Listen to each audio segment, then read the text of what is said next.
Okay, so I've just watched Chucky episode 1, season 1, for the second time in as many weeks. I watched it when it premiered, and I just watched it, still probably see it there. The extended version, which is actually 9, it's the same episode, but with the inside look of this episode behind the scenes at the end of it. So that was interesting. And through that, I learned some things that I had a theory on, you know. Before we get into that, let me address those bitching and moaning that the lead is gay. Um, are you a fan of the franchise? That's not exactly news. I mean, Don Mancini is gay, right? You go back to Bride of Chucky, uh, the friend who was the fake date to Catherine Heigl, what was her name? Jade. He was gay. Hinted at, but obviously. Cedar Chucky, you got Glenn and Glenda. You got John Waters. You got that girl who was in a Tiffany. And that's it for Cedar Chucky. Then you go to Cursor Chucky. You got the random lesbianism. Then you go to Cult of Chucky, and you got Chucky and Tiffany themselves. You know, like this isn't new. So where's all you bitching and moaning about? It's like Hellraiser. Like Clive Barker's gay and he's a freak. He's into that kind of stuff. Good for him. He puts that part of himself in his work. Just like Diamond City's doing with this TV show, which I just like again confirmed. Like I knew that. So yeah, that out of the way. This episode was really good. I know a lot of people were worried. It's on TV. Is it going to be violent? Is it going to be funny? Is it going to be cussing? Yes, yes, and yes. By now, you probably heard about the talent show scene. That's where Chucky just roasts everybody, and he says, "Y'all a bunch of dickholes. Fuck you. I'm out." you know, but it's like y'all a bunch of fucking dickholes. I'm out. But that was hilarious. Yeah, and the teacher too. I liked her.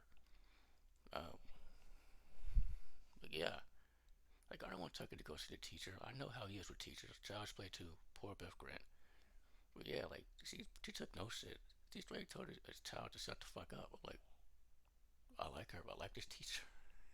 like, okay. Yeah, Chucky was awesome in this. The lead, likable. I like him.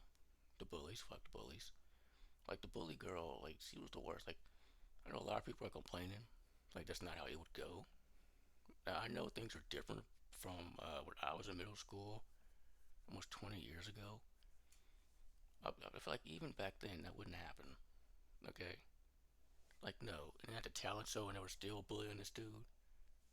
Like somebody's parents, his parents were well, his father's not exactly father of the year, but if they were my parents, they'd be ready to fuck up her parents like in a second. Okay, like wow. Now I was never bullied, but people did try. I don't take that shit one way or another. If I had to tell on them or fire back or unfortunately fight them, I did. I don't like bullies. So yeah, because I'm always like fucking loud neighbors. Because I'm always quiet, still am, and I keep to myself like this lead character. And there are people who I was so quiet back then. People thought I was a mute. You know, for this, they thought I was an easy target. I was not. You know, that's how. Fortunately, how it is. But yeah, it wouldn't be like that. That's literally my only complaint. Like, yeah, it was one kill in this episode, and unfortunately, it's a kill we've seen before in this franchise, other franchises. Like, I don't know, Halloween.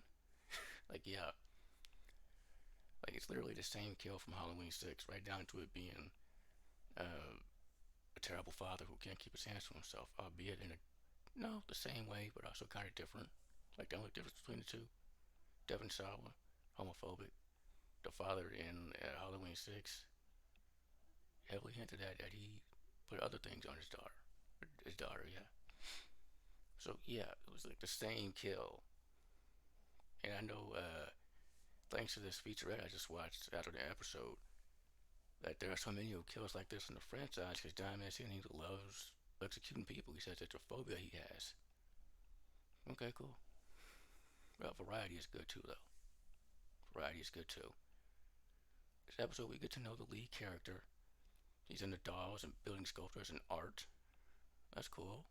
One of the two big dramatic scenes for me is when the father smashed the sculpture. That's fucked up.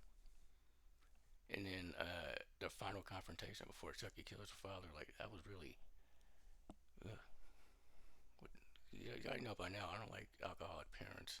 You know, just that whole thing. Just I hate you. I fucking hate you. And then Chucky gets it like, damn. You know. And then after that scene, he's being questioned by the police. And do you know when the worst time to ask somebody about a break in at a whole other location? While their father's in a fucking body bag right behind them. Apparently not zipped up. Like literally this time last year, I was in that same situation. When my dad died, the police were like, "Do you think somebody broke in?" I'm like, no, I was damn near catatonic. You know, I'm like, I don't know, no one broke it. I don't know why the door's open. Nobody broke it. Like, you know, they were so regarding his body, but they were still trying to question me and my siblings. Like, you know, and that's not how that would go. They wouldn't just wheel it out with it open. No, they'll get him ready, and they'll be like, all right, we're going to bring him out. If you want to see him, we'll sell you, but it'll be uncomfortable. They'll warn you, okay? Not going to just, no, it's unreal. And I know a lot of people said it went too fast. I thought the pacing was perfect for this show because I'm a fan. I'm caught up. I've seen every movie multiple times, so I'm ready to get to it. I get for the casual fan, they need more. I understand that. Some people are talking about because Dimension is an atheist that that's in this episode barely, just barely. Move on. You know what this is Dimension. He basically reliving some messed up shit he went through as a kid with his own father, man, because he's gay. That's what it is.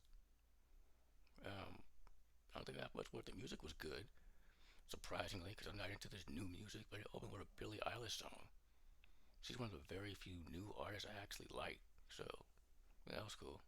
It was called Criminal or something. Yeah, like this has to be one more. Since it's Tuesday, there'll be more in a couple hours. So yeah, that's all I have to say. Oh yeah, the featurette.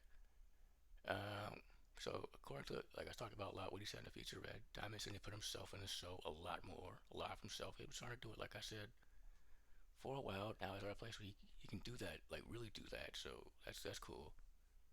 Um, and the Easter eggs, like I will like fans will know when Andy calls, like he puts the doll, tried to sell the doll online, puts his number online, and his phone instantly rings and it's like, hello, like you have this doll? Yeah. Check the batteries. What the fuck is this? Check the batteries. What? Is his name Chucky? Bye. You know, like yeah, like we knew that was Andy, but the casual fan might not. But still, it was good. And then at the beginning, the woman in the red coat with the scarf over her head at the garage sale that you see right before he buys the doll. That's Tiffany, which I thought she was going to have something to do with that. Like I thought she would have dropped the doll off, which she did. This confirms my theory. I thought so. I thought so. Yeah, this was a good episode. Thank you for watching.